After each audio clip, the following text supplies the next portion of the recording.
તો નજર કરીએ વડોદરા ઉપર તો વડોદરાના રાજેશ ટાવરની અમીન પાર્ટી પ્લોટ ઉપર કોર્પોરેશન દ્વારા કરોડોના ખર્ચે ડ્રેનેજની ગ્રેવિટી લાઇન પુશિંગ પદ્ધતિથી નાખવામાં આવી રહી છે। ચોમાસું શરૂ થાય તે પહેલા જ કોર્પોરેશને કોન્ટ્રાક્ટરને કામ સોંપ્યું છે અને જેના લીધે લોકોને મુશ્કેલી પડી રહી છે।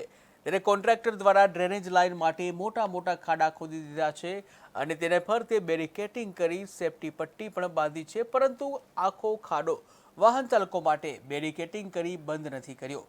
ત્યારે ગઈકાલે સાંજે ગેરેજમાં કામ કરતો યુવક સંજય તડવી આ રોડથી પસાર થઈ રહ્યો હતો અને તે સમયે એકાએક તેને ખેંચ આવી। ત્યારે સંજયને ખેંચના કારણે ચક્કર આવતા તે 10 ફૂટ ઊંડા ખાડામાં પડી ગયો હતો। સંજય પડતા જ ત્યાં કામ કરતા શ્રમિકોએ ખાડામાં કૂદી સંજયને સુરક્ષિત રીતે બહાર કાઢ્યો અને તેનો જીવ બચાવ્યો હતો। ત્યારે સંજય તડવીને માથાના અને હાથના ભાગે ઈજાઓ પહોંચતા સારવાર માટે ગોત્રી હોસ્પિટલ ખસેડવામાં આવ્યો, જ્યાં સ્થાનિક લોકોએ કહ્યું કે ચોમાસા સમયે જ કેમ કામ કરવામાં આવ્યું। ધીમી અને જે મંથર ગતિએ કામ ચાલતું હોવાના સ્થાનિકોએ પણ આક્ષેપો કર્યા છે। ત્યારે કોર્પોરેશને ચોમાસા પૂર્વે સમગ્ર શહેરમાં ડ્રેનેજ પાણી અને વરસાદી લાઇન નાખવા માટે જ્યાં ત્યાં ખાડા ખોદી દીધા છે અને જે નાગરિકો માટે પણ જીવલેણ સાબિત થઈ રહ્યા છે।